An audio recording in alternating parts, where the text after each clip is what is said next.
It's getting to where I think this is a good question for the people. It's really not up to the politicians. If you'd like to know how I personally feel about this, I think that it's bordering on excluding a tremendous amount of people from seeking public office. So I'd be interested in the discussion of it. Personally, I'm in favor of looking at it very closely and making the changes that are appropriate. I don't have any strong feelings one way or the other, but I am concerned that it's excluding a tremendous amount of the Mvskoke Creek Nation population from seeking public office, and I don't think that's a good notion. I know around the nation that has been a very hot topic of discussion, and for candidates, it very much is a hot topic as well. I 100% believe that citizens have the right at any time to change their government through constitutional reform. And so I would continue to push for that and encourage citizens, if they feel like that our nation needs to go in a different direction, or they're not happy with the way things are, or they're very happy the way things are going, to look at that. So the blood quantum requirement is a part of our Constitution. So we do have steps in place, and I would be happy to help any citizen understand that process and go through that process as well. So I think it's a vote of the citizens. It's not up to one individual national council representative. It's not up to the chief. It's up to the citizens of the Mvskoke Creek Nation. So over 81,000 tribal citizens have that opportunity to be a part of that, or at least the parents, the voting party parents of children that would be affected by that blood quantum change. It is something to really be talked about and discussed and have healthy debates upon, so all sides can be heard. I think that's important as well. So my encouragement is for citizens to stay actively involved in their government, and if they're not happy with the blood quantum requirement, then to take the next steps to change our Constitution to have that changed. And again, my position on that would be to help citizens go through that process and understand that process in order to make a constitutional amendment. The MCN, Mvskoke Creek Nation, should look at all the cost benefits to reducing the blood quantum that's currently required to hold public office. There's a lot of citizens that have concerns about the blood quantum required to hold public office, and with good cause. The way the ancestors and the ones who developed that requirement had to have a good reason that they wanted to keep the blood quantum at what it is. And they felt like probably if a candidate was at least half, that they would be a better representative of the majority of our citizens. Of course, with time and as things go and change and evolve, we are experiencing lower blood quantums within our nation, and other nations are dealing with this very same situation. So I think it's a major issue that we are dealing with, and when we want to look at our citizens that will be representing us and representing their constituents in public office. We are a nation of tribal towns, communities, and we just should really look at that closely. I don't know how many times it's been looked at I know currently it's an issue, and like I said, I know many citizens have many concerns, and I think it does need to be looked at. I feel like, and I probably shouldn't have a feeling kind of answer, but I'm pretty satisfied with what it is now for holding public office. But we do need to study the situation too of like our demographics of our citizens and see what age group are we the most for our citizens that fall into which age group, and then what would their makeup be? What are their blood quantums? And I do believe that this is a serious question that will have to be dealt with, and soon. In my opinion, at this point in time, I would have to say no. My reasoning for that is the numbers still, in my opinion, speak for themselves. There are approximately 22,580 citizens, enrolled citizens, that are a quarter or more, and of those 22,500 plus, 20,000 approximately are 18 years of age and older. So therefore, you still have at least 25% of the citizens that are enrolled at this point in time that are eligible to hold a public office. I'm a believer of this little phrase here I'm going to share with you: live and let live. I realize this is my personal opinion, and it's again, it's not just up to me, but my personal position is that I don't believe it's any of my concern of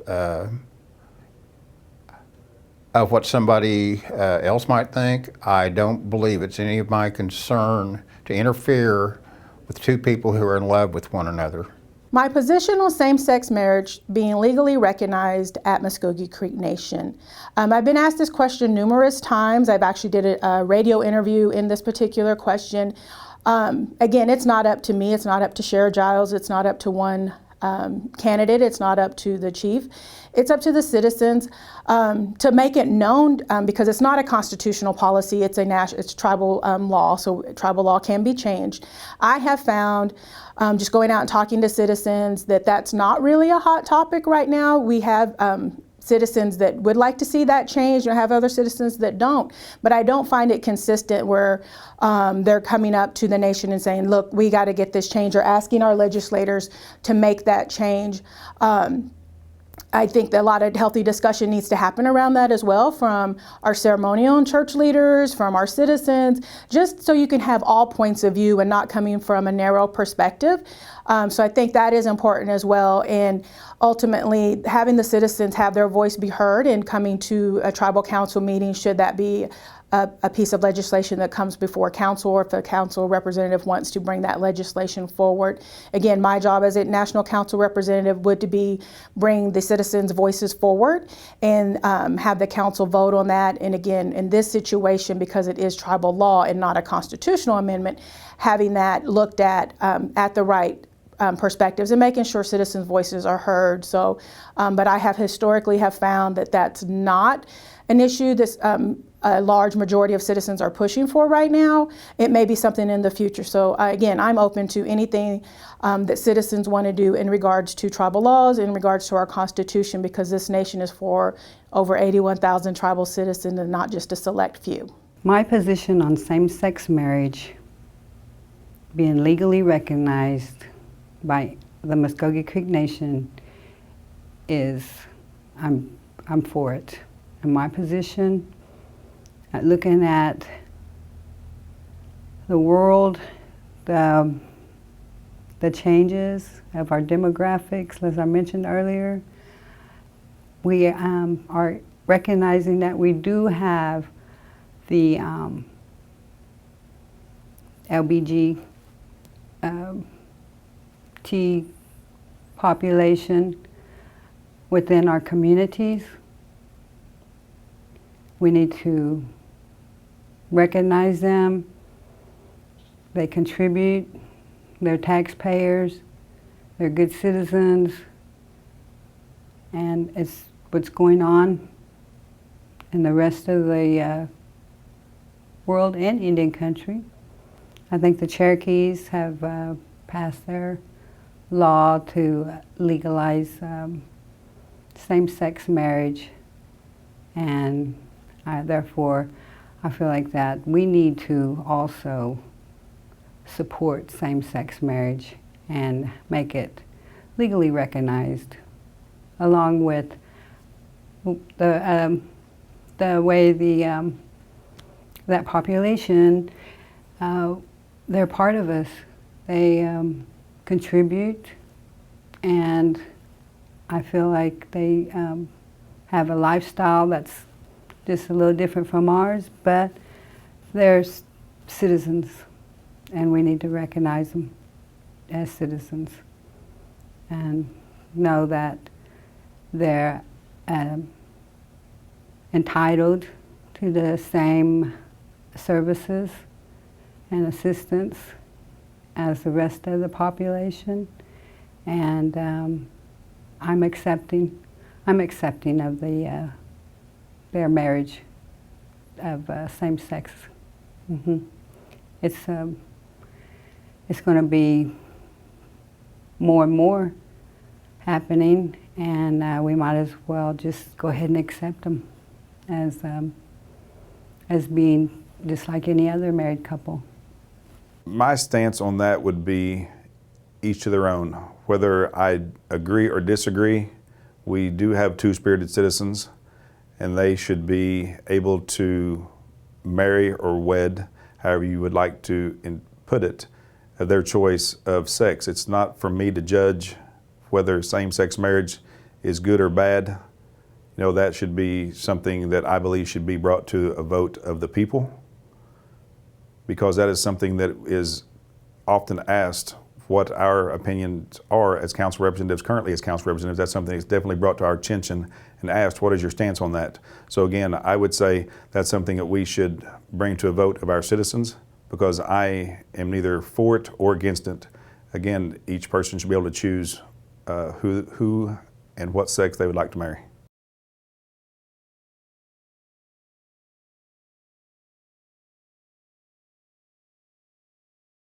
This question is a simple one to answer because it's based on math. We simply have too many people to do per capita. We don't make enough money to do that. We make barely enough money, as I understand it, to fund the programs that we have going. And I think I'll use the clinics as an example. You're free, everybody is free to go to those clinics. It doesn't cost you anything to go to get adequate medical help, and I would rather see it. I would rather see our money handled in that manner rather than just dishing it out. We would be out of money very fast if we were trying to do per capita payments based on our funding levels right now. I sure wish we could. In all reality, it would be nice. I've have friends from all over the United States of different tribes, and I've heard the pros and cons. I've done some research on the pros and cons of per capita payments to tribal citizens. Again, just knowing the size of our nation right now and how the funding does come down, it doesn't seem feasible, financially responsible. But at the same time, it would take more research and more discussions with citizens, so town hall meetings, seminars, going out and meeting with the citizens, doing focus groups, doing other ways, having surveys to get the citizens' voice into that, and not just being the 16 legislators or the chief or second chief making those decisions, but really sitting down and saying, is this something our nation wants changed? It hasn't come up, as far as I'm aware of, in legislation. I know it's been talked about numerous times at different tables and different platforms. But if it's something a large majority of citizens have changed or really research, I think we would need to do that, take the first steps in really doing some significant research and the cost analysis of that, and then presenting all that information to citizens as well. We can go in and say, yes, everybody gets a per capita payment, and it looks good and it sounds good, but if your per capita payment's $1.50 for a year, is that really feasible, and is that really worth it for all of the tribal citizens? Again, not just looking at a select few, but looking at every citizen of the Mvskoke Creek Nation. I don't think that it's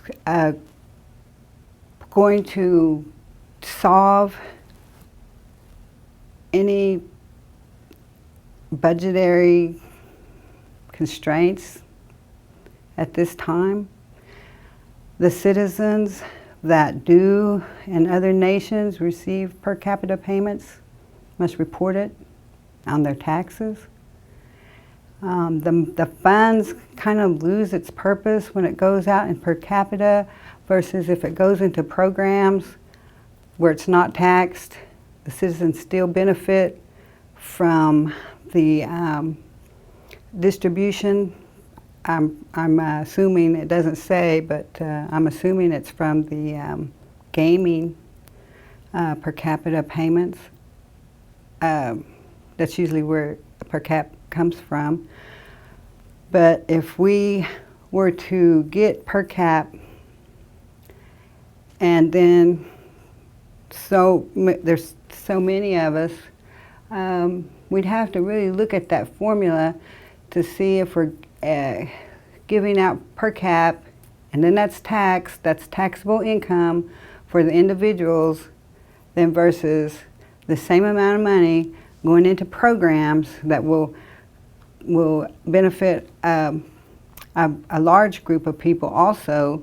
Maybe the programs will be for target populations, but the benefits would be what we need to look at. And what programs, what kind of projects would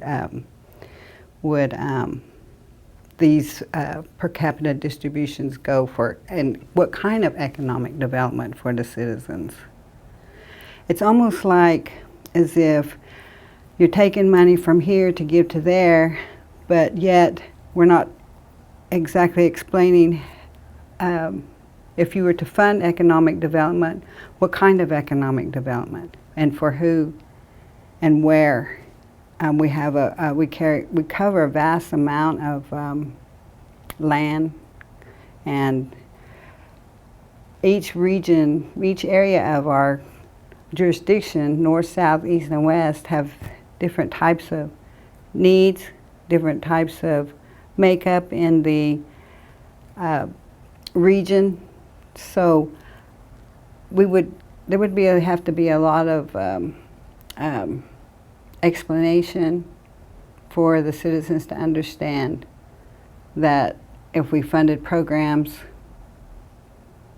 or economic development projects versus just giving the money to the citizens. Again, it's the cost-benefit analysis that you would have to look at. I can see the positive, the citizens would have the funds, they could do with maybe their own economic development or benefit their family and their community. But again, it would be a more specific variables I would have to look at to decide whether or not per cap should go out. And we also need to look at other nations that do per cap versus how their budgets hold up to operations for tribal governments and what kind of economic development they may be able to do for their citizens. It just wouldn't have to have a little more study on it. Thank you. At this point in time, I would say, my opinion is no, the nation should not. We have over 82,000, I believe we're even getting close to 83,000 citizens. And as a per cap payment, it would only be possibly, $100 per each citizen, if that, maybe less. Again, we as a nation, I believe, put plenty of money into our citizens through our programs. You know, we put more and more each year, even each quarter, into our programs to make sure our citizens are taken care of through education, do the best we can through housing, employment, social service programs, elderly nutrition, to our youth. So the nation is very diverse in the monies that we do have coming in and putting that back into the nation and into our citizens. So at this point in time, I do not believe that a per cap payment would be something that would benefit our citizens or the nation.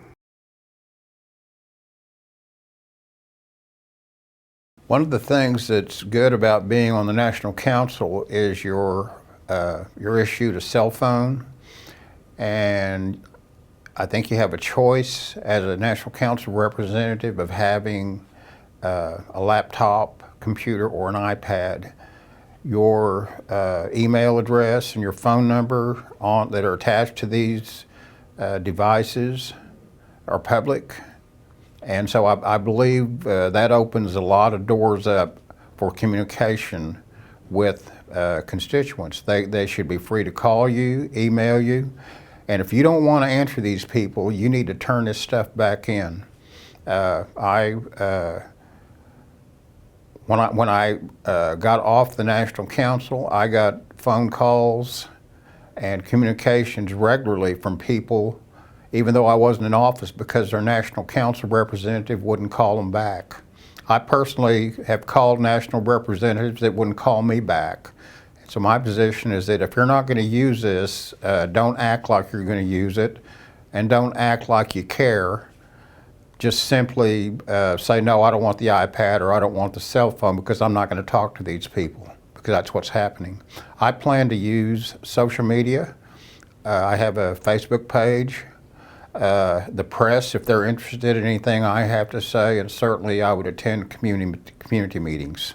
I plan to continue to communicate with citizens through all forms of social media, through Mvskoke Media, as well as through community meetings. I think it's very important, especially in this time and age with our technology, how to stay connected. And we know not everyone has the internet, so using social media isn't the fastest way to get information across. Using our radio outlets and our TV outlets and the tribal paper as well. And really just going out and meeting with citizens face to face, going door to door. We don't do that anymore as often as we should. Just going through ceremony most recently and being around my family at church, you know, a lot of times you're just sitting around and just visiting and catching up. And we miss so much of that because we think we have to be here with our children and here with our families and being at every other meeting and not getting quite the information that we would get by just sitting down and visiting with people in their homes or in their communities, and not necessarily at community meetings. Historically, the participation in our chartered community meetings have been really low.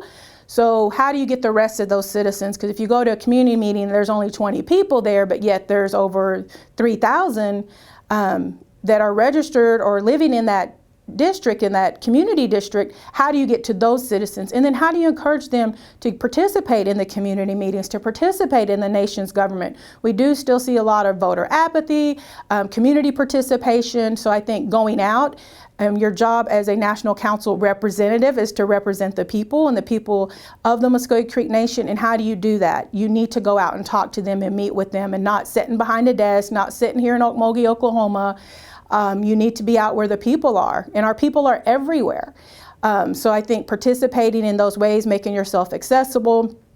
I do that now in my personal life. I also hold a national position, so I make myself available nationally. So I've been invited to different places just because I have made myself available in that capacity, and I want to do that for our citizens as well. My family is from Cromwell area. Everybody else is south of I-40, even though I live in Tulsa. So commuting back and forth is not an issue. To go and meet with citizens, taking the back roads to someone's house. That's just what we do as Mvskoke people, and we have to just get back to visiting with our people, because you get a lot more information that way than you do through a social media post and saying, hey, like my page, or hey, message me. because some people don't want to communicate that way. Telephones are not completely outdated, but a lot of people still do have telephones. A lot of people have cell phones as well. So if we can find another way to communicate with our citizens telephonically, that would be great too, to get phone numbers so that we can communicate, or even emails. But again, understanding that really south of I-40 in our rural communities, internet service is very, very limited. So that's not an ideal answer. So I do think the person, the one-on-one, the personal communication has to happen, the face-to-face meetings have to happen, and just being out in the community. So my plan, I'm heavy on communication because I feel like too many decisions are made at the nation and citizens aren't aware of it until it's too late, until they're in crisis, and not realizing program funding has been cut, not realizing, oh, they don't have a job the next day. That's very, very disturbing, because we know communication can happen a lot faster if we go out and actually tell our citizens what's happening versus waiting for the paper to come out or the news to come on the radio or to come on the news station. But to really get our information out to our citizens in a quicker manner. And again, back to surveys, back to focus groups, back to town hall meetings. Why can't we do those things on a daily basis, and really maybe have a research department here at the nation collecting information and data so that we can continue to make the best decisions with our citizens' voices in mind. I always had one idea that, and when I worked for the nation, I always wanted to set up a citizens focus group, much like our tribal council, but just by volunteer, having citizens from every area come meet, maybe once or twice a month, just to hear what's happening in their communities, and not necessarily from a chartered community standpoint, but from individual standpoints. Eating with our elders in the Elderly Nutrition Center, going to the schools, meeting with our kids at the students at the tribal college. All of these ways are other avenues that we can continue to communicate, but how do we get their voices to the table? And if they can't come to our table, then we need to go to theirs. Well, I plan on using social media, the press, community meetings, social gatherings to communicate with my constituents. I am filed for the candidacy for the Tulsa District Seat B. I was born in Tulsa. I grew up in Tulsa. I have a large family. My mother was the second of 12. I'm 10 of 11 children. We have a large family. We often had gatherings at which time the family would discuss various issues. We'd have storytelling. We got communications out to whoever it needed to reach. Again, I grew up way before any of the high-tech social media that we have now, of course, but we do still have large gatherings in which you get to talk one-on-one with constituents, such as our ceremonial grounds, Walmart, just outside of our community meetings. There are other things that go on, baby showers, functions that the communities have for their community members, trips, and of course, calling, just using the phone and calling everyone to check on them and visit. We like to sit around and drink coffee, visit in the evenings. We still do that, and I think that we need to get our youth to understand that we need to have these gatherings and social events. Like we used to have a long time ago, we used to have picnics and cookouts, and we don't seem to do those as much anymore, but that would be another thing I'd like to initiate. And of course, I would like to let my constituents know that I will have an open phone, if you will, to call and visit, and understand that sometimes you can't always pick a good time. Of course, you know, not too late, not too early, but of course if it had to be emergency, that would be okay. And sure, I like community meetings and meeting with the community. Thank you. Okay, so how do you plan to communicate with your constituents? Will you use social media, the press, or community meetings? That question can be answered, I'm going to answer it in two different ways. Communicate, I'm going to say, as a candidate. Social media, I have not used social media yet. Is that an option that I may use before the election? Yes. Also, yes, I believe press is a way to get your name, face out into the public, and definitely community meetings. We have forums, which are basically community meetings.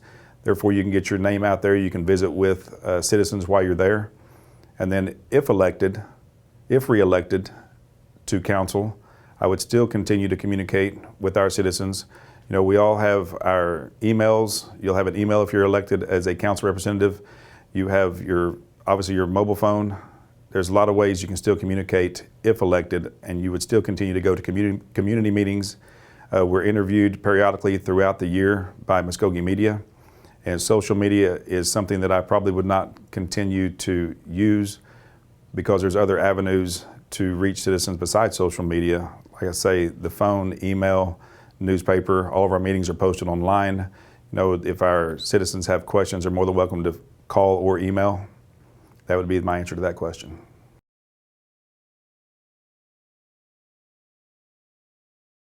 I'm a Democrat. My political party affiliation, I'm a very proud Democrat. I have been participating in federal and local elections since I could vote, since I was 18. I'm high priority for citizens, especially American Indians, to vote, to participate in federal and state elections, not just as well as their tribal elections, because it's important. They have to for our citizens and our American Indian brothers and sisters to understand our funding comes down a lot of the times from the federal government. And that's a requirement. That is a treaty requirement. This is how we got here. And so to keep the federal government on their toes and to keep them accountable for what they are responsible for to American Indian tribes, to tribal nations, that's upholding our sovereign inherent right. So I think it's important to participate, whatever political affiliation that a citizen may be, because it's important to be on both sides of the aisle so that all voices, again, are represented, and that so you can come to some understanding, because we know nothing happens without participation from everybody involved, especially elected leaders. For me, I've been heavily involved in the Violence Against Women Act movement, and we knew it would take a whole lot more than just the Democrats to make it to get it passed. And so reaching across the aisle and talking to Republican congressmen and women to say, look, this is what we need in the Violence Against Women Act for tribal provisions. And we got a small piece in that. We were victorious in that because they were able to see both sides from an American Indian Indigenous perspective as well as the United States, because the original conversation was the Violence Against Women Act tribal provisions was unconstitutional. And we had to keep reminding them, yeah, we're pre-constitutional. So that's important to help keep reminding our federal and state officials that American Indians have been here before before colonialism, and that our tribal sovereignty and our tribal governments are just as effective and just as sophisticated as theirs. And so we have to participate in their voting and in their political world. And ideally, we would have more citizens running in those offices as well. So it is important, I do believe, to whatever political affiliation it is. I've been pretty open about mine, so I don't mind sharing that. But just to get people to vote, and I have done a lot of voter encouragement. We have our Every Mvskoke Vote counts page where we try to keep it up not only in tribal elections but in state and federal elections, just getting people to vote, not endorsing necessarily anyone, but saying these are the issues and reminding people these are maybe some officials that historically have voted against Indian issues, have not been friendly to Indian tribes, or have been outspoken and negative about Indian tribes.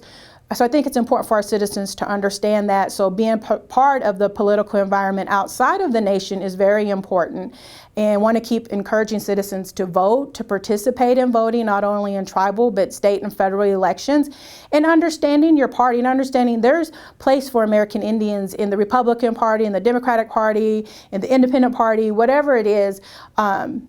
And I'm excited because I do feel like what happened in Standing Rock got a lot of Indian country moving in looking at that from a political standpoint, like how do we help make change and what can we do? And seeing that that movement came from the youth of that community.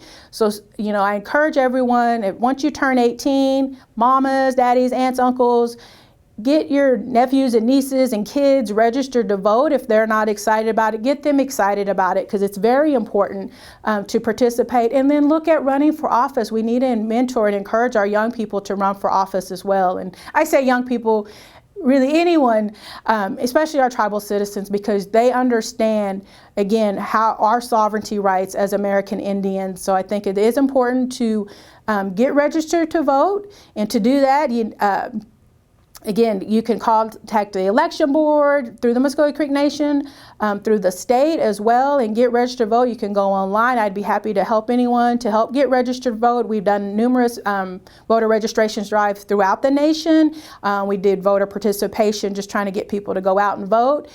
So we want to keep encouraging that and realize it's not just Mvskoke Creek Nation, but look at what's happening in your state and federal elections, because a lot of our elected officials don't understand that American Indians are still here, what a tribal nation even is, and we have to keep reminding them and educating them that, again, we were here pre-Constitution. We were here before they made contact, so we wanted to keep reinserting our rights as American Indians and as tribal sovereign nations. Madam. My political party affiliation in federal elections is Democrat, of course local elections also. I grew up in a democratic family. I think probably as all minority families from the 60s, 50s and 60s, we, of course, all were Kennedy fans, and we were staunch Democrats. Of course, I like to emphasize that although I do affiliate with one party, that does not mean that I don't pay attention to what the other party's doing or what's going on with the other party. And all citizens need to realize that whatever political party is in power in Washington, D.C., or even in our state government capital, is the way it's going to affect us, affect the tribes. Even when statehood came and it was a Republican government and they didn't want more Democrats in a two-party state, two states, and there'd be 4 Democrats or more Democrats. So it even affected the way our state was formed, with just being the one state with just the couple representatives coming out representing. The issues that's going on now with our political parties are nothing to not pay any attention to. Every day we need to be aware of the things that's going on with the Republicans and the Democrats and the health care bill, China getting geared up for threats against North Korea, the way the Republicans are handling the health care bill right now. It's so much uncertainty that we have to pay attention to what's going on with the politics in DC. Just like 2 days ago, gas was $1.93 in Tulsa. Now it's $2.09. And when things change, swing like that, even in our state government, we're having more earthquakes. There's more wide swings in the climate. There's decisions being made, like on the oil and gas taxes, like they might go up on gross production. Then, so what does everybody do? They start drilling more, and it's got to have effect on our water. And as being good stewards of the land, we have to pay attention to what's going on in the governments, national, state, and we've got to get involved in our local government. And knowing that Oklahoma is a red state, who's in control with the city. We've got to start working closer with our city, with our state in Oklahoma. So that is a big issue right now with me, what's going on with the Republicans, the federal government, and of course how it's going to affect tribal nations. And it's